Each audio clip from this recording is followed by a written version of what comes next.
ganon, G01. Tapos, clockwise ulit, G02. So, ganyan yung gagawin natin dyan, ano? Sa ngayon, ang gawin natin, lagyan muna natin siya ng R. Instead na ing muna, kasi complete naman siya na radius. So, hindi naman siya lumampas o kulang dun sa 30 na radius.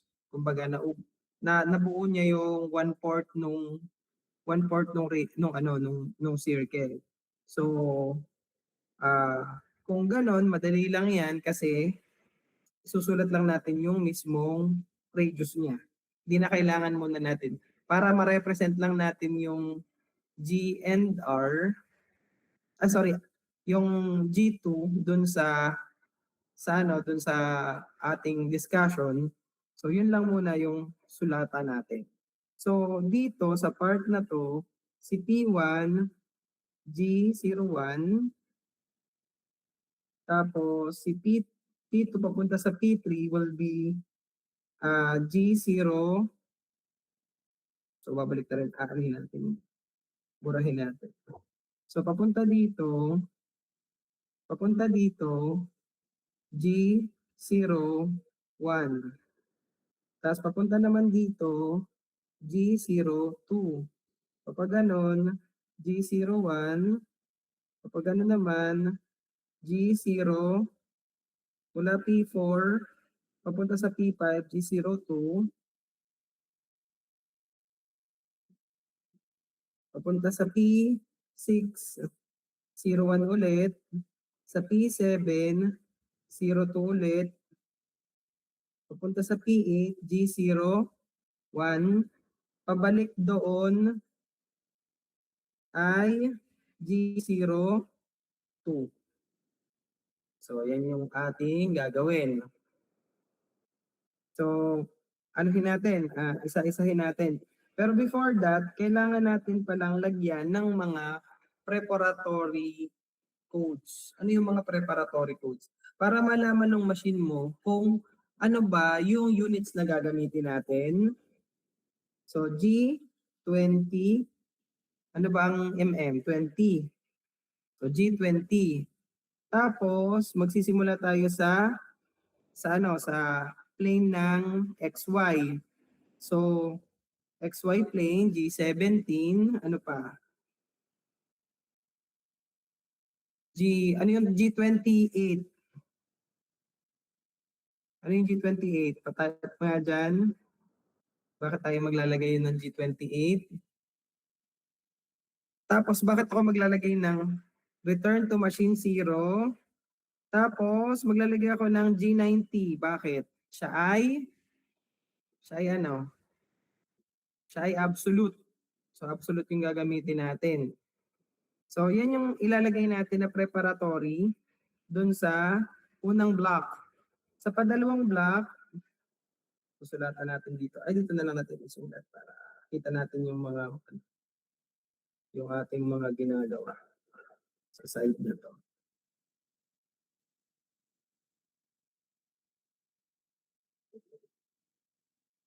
Sa side ko na to susulat para kita ko yung aking ginagawa. So, meron tayong ilalagay na na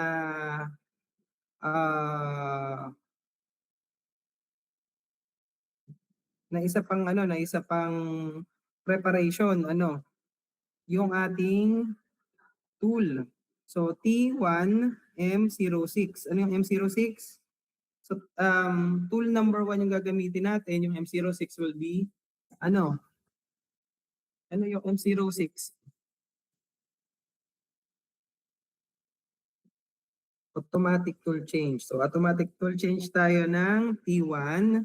Tapos, maglalagay tayo ng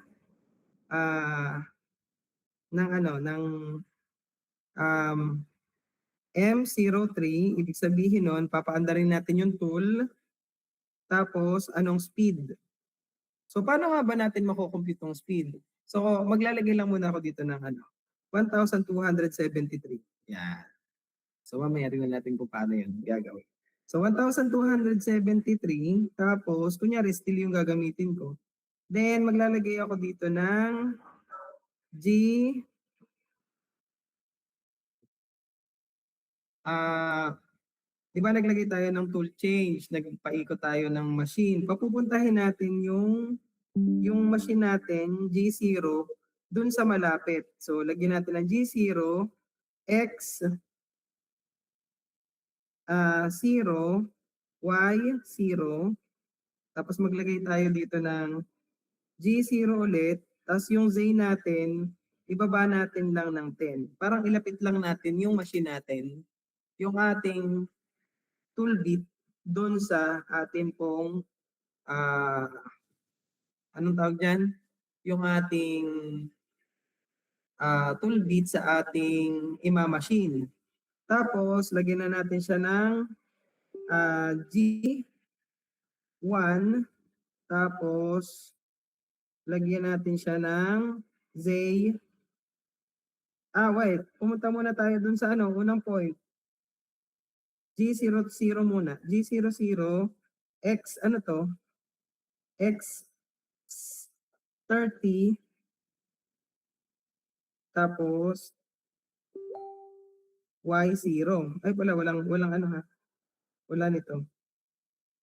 Yan. X30, Y0. Tapos, lagyan natin ng G1.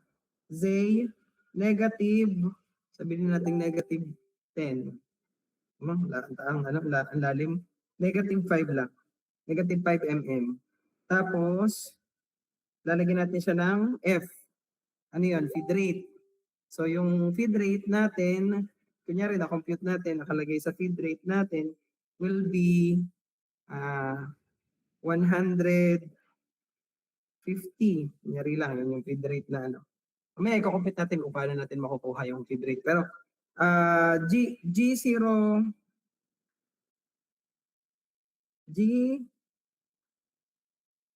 G0,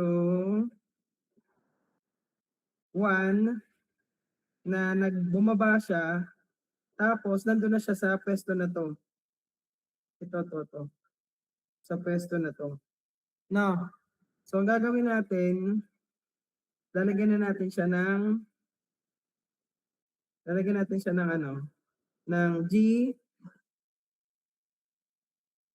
G01, pwedeng G1 or G01, diretso na yan. Ito naman papunta sa 90. So, ang gagawin natin, dahil meron na tayong Y naman natin ay 0 na, di na natin nilalagay yung Y na value, X90. Hindi na rin natin nilalagay yung F150. Kasi kapag naglagay ka na ng G01 na F150, kapag nag-G02 or G03 ka, dire-diretso na yun pa rin yung gagamitin niya na feed rate. May question guys sa part na yun? Wala na. So, ito na, nagawa na natin tong isa. Ito na yung point, yung papunta na tayo sa P3. P3 will be G02. Ito yan, G02, 120, X120, Y30, R30, tapos yun. Kuha, lalagyan mo lang ng radius. Tapos, G01, 120, X120, meron na tayong X, lagyan na lang natin ng Y. Y70. Tapos, meron na tayong G02, X90, bakit 90? 70, yan na lang. X70, yung galing yung 90. X70,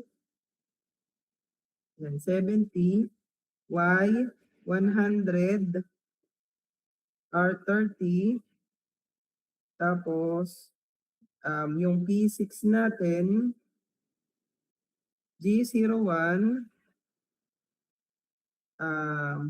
X30, Y100, wala nang Y kasi meron na tayong Y. Tapos, T7, G02, X0, X0, Y70, R30, then E8, G01, X0, pwede hindi mo na ilagay yung X0, lagay mo na ng Y30, tapos, yung pabalik sa kanya, G02, P1 natin will be X30, Y0, ano yung ano natin, reduce 30, lalagyan natin ng M30. Okay, sige, i-simulate natin ito maya-maya.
Hello po, yan. Naintindihan niyo po yung aking diniscuss na part for our simple manual programming. Okay, goods. Ang sunod natin naman na gagawin is we'll try naman na ilagay siya sa atin pong BMC. So,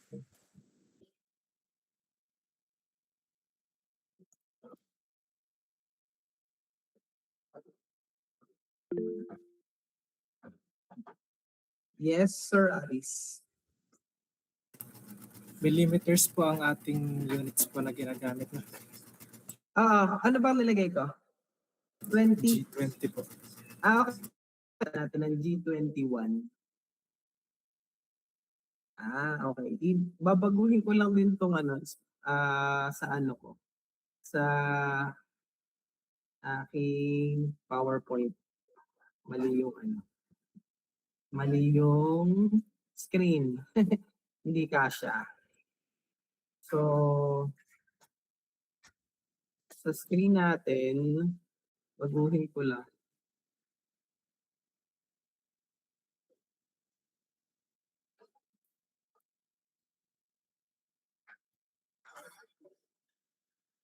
Ba't ganun? Ayaw.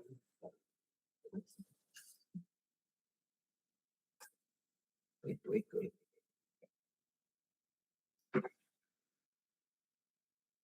Ay, stop.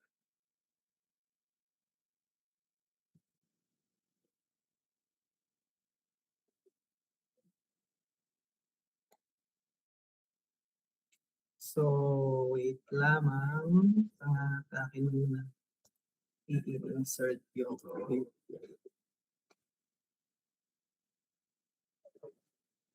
select lang ako ng area. Buong area sana para makuha natin. So kapag meron yata ako na na ano na gawa kanina.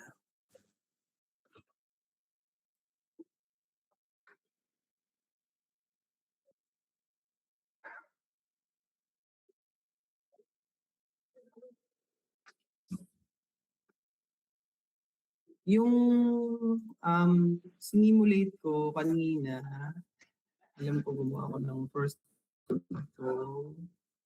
So if okay pa yung file, kung mapapansin mo, ito yung ginawa kong tinype ko na ano na mga programs. Pero ang ginawa ko diyan, 40 lang yung ano, parang naging equal yung measurement ng sides. Parang ginawa ko lang 100 yung size nung mismong measurement instead na 120. Pero i-try ko lang tingnan kung okay yung dimensions natin. For the coordinate system, tinaas ko yung Z sa 150 kasi kinompensate natin yung tool length, yung tool length natin. Tapos, sa part naman ng tooling, naglagay tayo ng 10 mm lang na diameter. So, ito yung magiging natin. Escape ko lang siya. Tapos, pag pinanood natin yung ginawa nating program, ganito yung magiging itsura niya.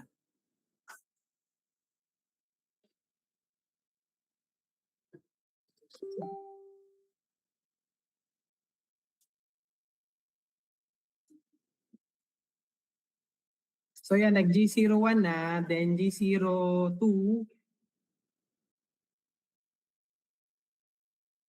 then G03, G03, G01 ulit, then G2 ulit, then G1,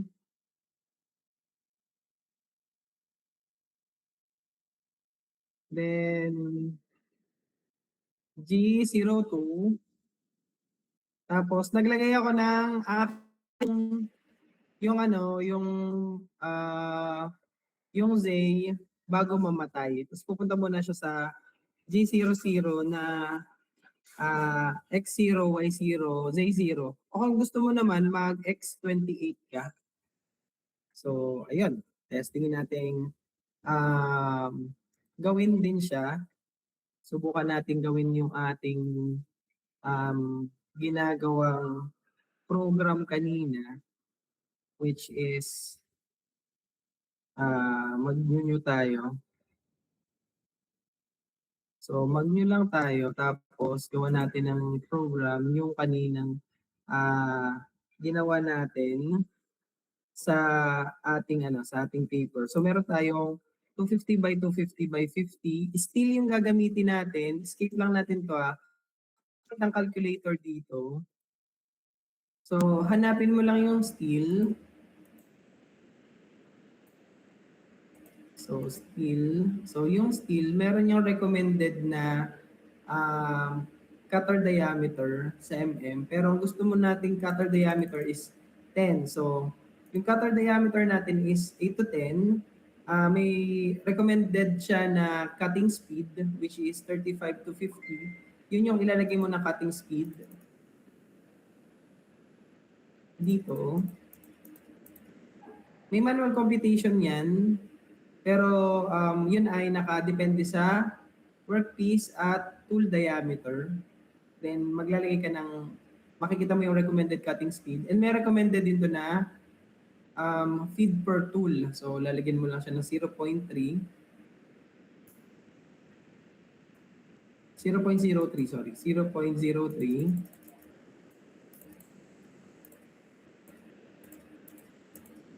Yan, 0.03. Tapos, yung cutter teeth natin is 4. Tapos makikita mo dito yung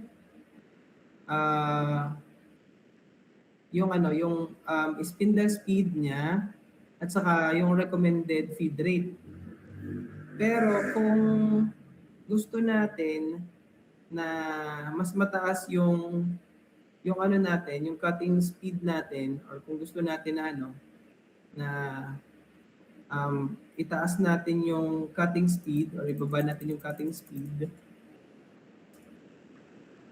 Sabihin na natin ang cutting speed natin would be yung minimum lang, 35. Yan, magka-calculate na siya ng recommended spindle speed natin. Saan ko nakuha yung ano? Yung diameter. Sala yung diameter natin. Ang diameter natin ng cutter would be 10. Sabi ko parang sala yung ginawa natin kanina. Sobrang taas dito. Yun, may cutter diameter tayo na 10. So ito yung ating feed rate will be 133. Yung ginawa ko 150 yung feed rate ko. Tapos yung spindle speed ko would be itong ano. Kasi siguro mga 40 yung ginawa kong yan. Yung spindle speed ko is 1,273 for the cutting speed na 40 mm per minute, and yung feed rate ko would be 152.8. So 152 is 152.8. So pwede nating i-edit from our code. So with that, meron na tayong cutting diameter na 10. Tapos yung offset natin which is 100. Yun yung ni-recommend ko lang na offset kasi if ilalagay nyo pa rin naman siya sa setup, then saka natin siya lagyan ng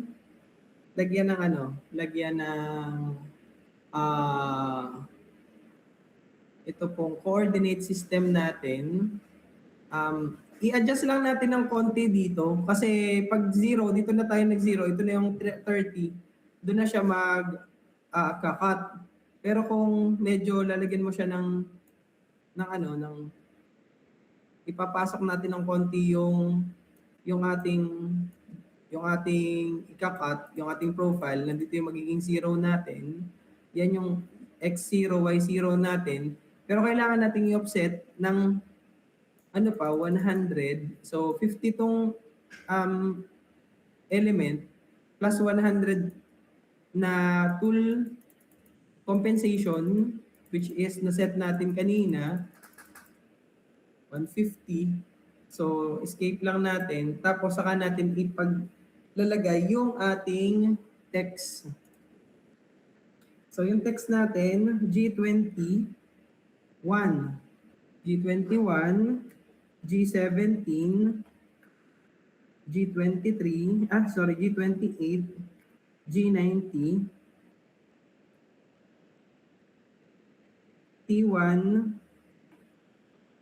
M06, M03, tapos yung speed natin which is 1273. Oops, wala tayong semicolon. G0X0 Y0 tapos G0 din na Z10. Lapit lang natin yung tool. Tapos G0 ulit X30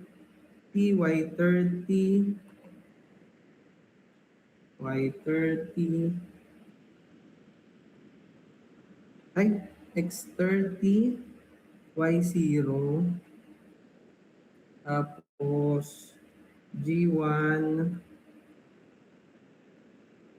Z negative 5 tapos F152.8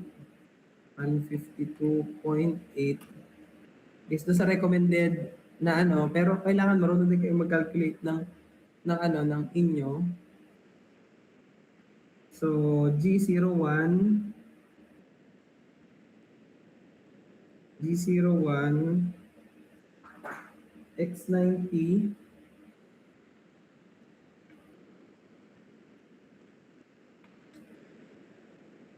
G02, X120, Y30, R30. So, record ulit. Tapos, G01, Y70. Baka may mali ako i-ano nyo, i-check nyo. G02, X70,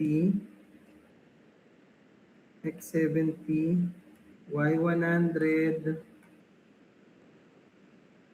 R30,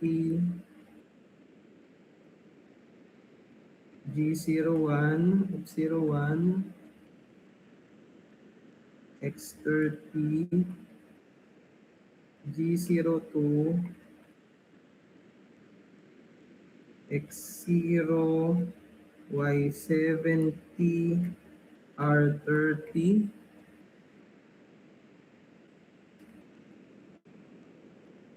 G01, Y30,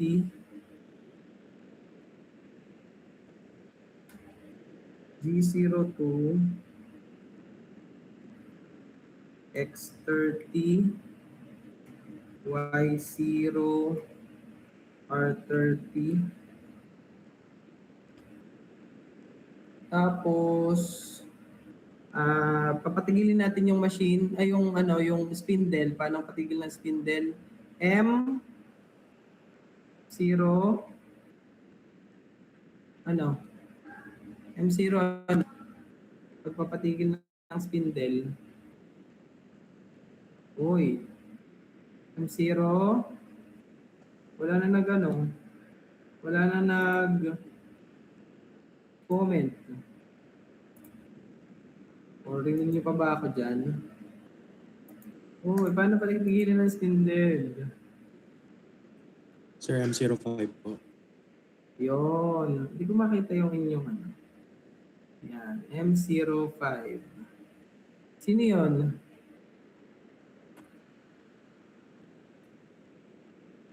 M05. Patigilin natin yung spindle. Pero bago natin patigilin yung spindle, iakyat muna natin. G01, Z, 10 ulit. Para umakyat lang siya. Tapos, saka natin patigilin yung spindle. Papuntahin natin yung ano, yung, oops, pina-under ba natin yung spindle? O, pina-under naman natin yung spindle. G01, G0, 00 na lang. G00, tapos, X0,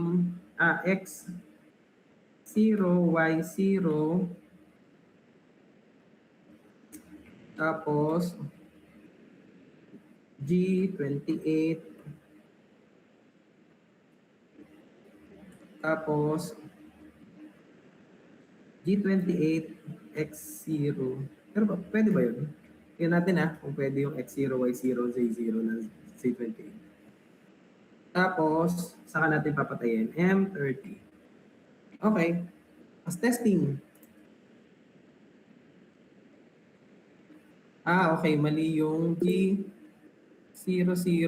XO, YO. X0 yun, Y0.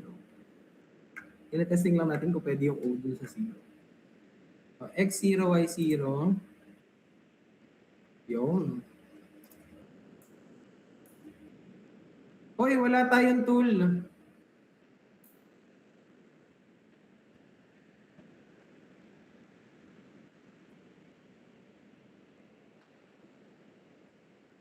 Walang tool.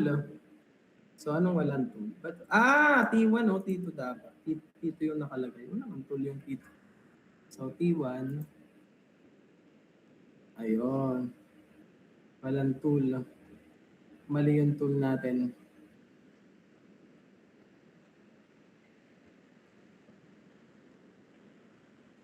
Tapos, G02. Tapos G0, G70, G0 ulit. Uy, mali. May mali ako. May mali, no?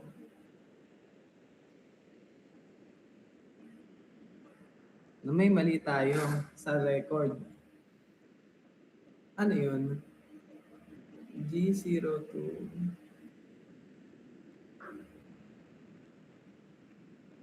Okay, wait lang, wait lang.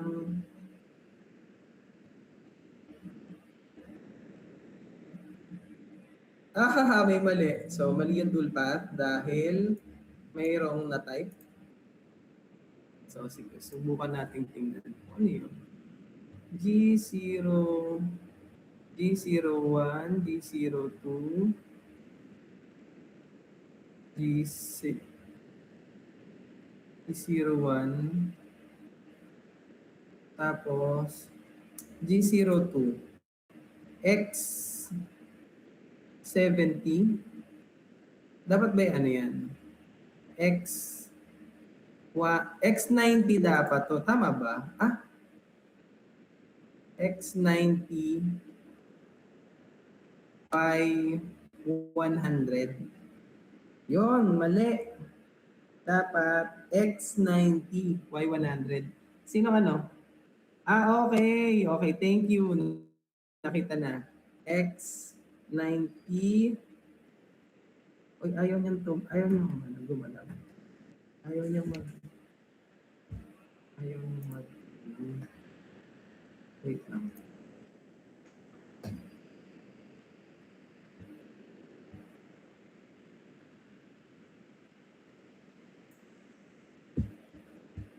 Ayaw niyang gumalaw ng ano. Ang mouse ko.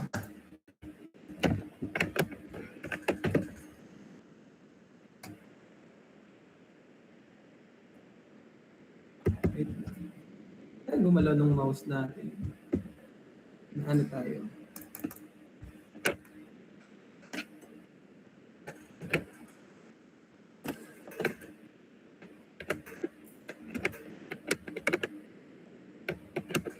Sir, nawala po yung screen niyo. Kaya nga, wait lang. Nawala yung screen natin.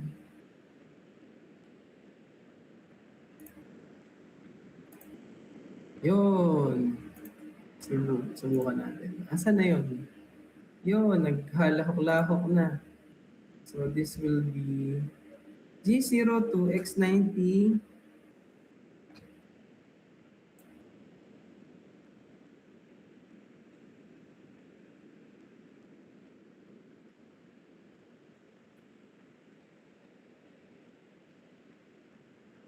Tapos, nakashare pa ba? Hindi na.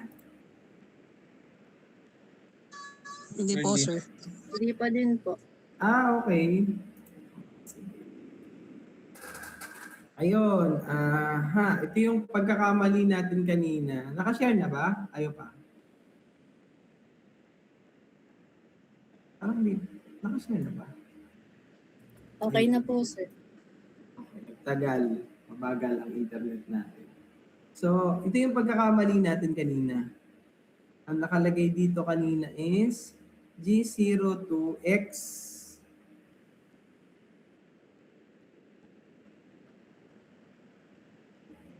X90 dapat. Ano ba? X70. Ewan 70. 90 nga. Bakit 70? Saan galing yung 70 ko na yun? So, yun. X90, Y100, R30.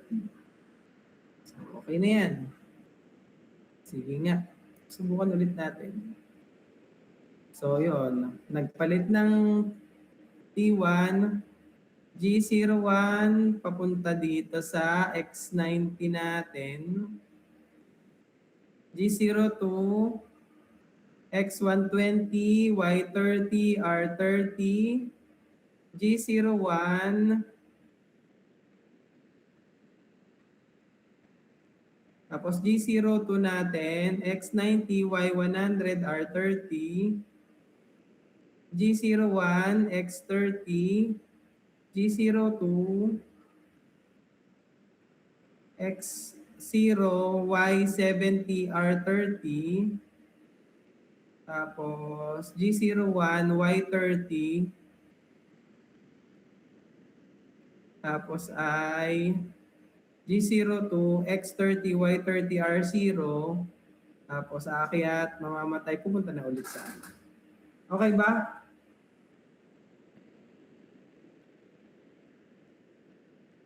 Uy, kayo ba'y okay pa? So, ayun, since Okay naman po, sir. nagawa naman, ang gagawin nyo ngayong kayo ay naintindihan nyo naman yung aking pinagawa, meron kayong assignment na isusulat nyo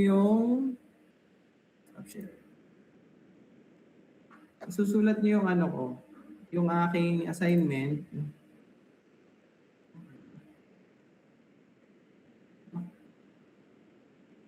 Hindi pala ito naka-screenshot. Ano ba?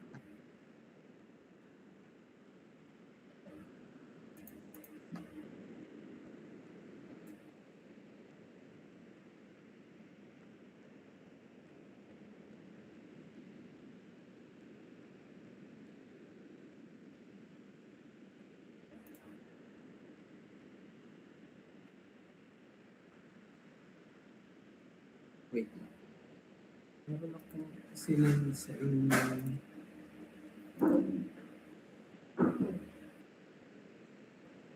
Meron akong isinend sa inyong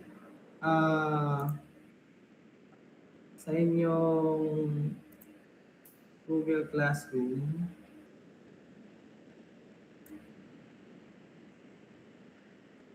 Yun. So, meron akong assignment sa inyo, Google Classroom nyo for G02 and G03.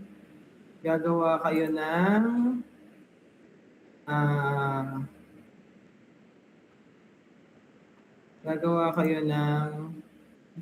nitong sample na to, meron akong binigay na ano. Ang gagawin nyo naman ay G0, ito lalagyan nyo lang siya ng coordinates. Tapos sa coordinates na yan, lalagyan nyo na, ito yung origin natin ha. Magmumula dito yung origin. So, Excuse me, sir, wala pong kayong screen. Sir, wala po. ay sorry. Oo nga, mali ako. So, ayun. Yan pala. Nag-send ako sa inyo sa Google Classroom ng assignment. Kung mapapansin nyo dun sa assignment, meron akong isinend na picture or image na kailangan lagyan nyo ng coordinates. Then lalagyan nyo ng direction kung siya ay G02 o G03 yung gagamitin, hindi G02. So G03 naman, pabalik. Hanap kayo ng point dyan kung saan kayo magsisimula. Tapos saka nyo lalagyan ng G03. Pwedeng gamitin nyo na yung P1. Asan ang P1 dito? Ito ang 2. Ito ang P1. Yun. Parang pwede naman. So ito yung P1. Papunta doon yung P2.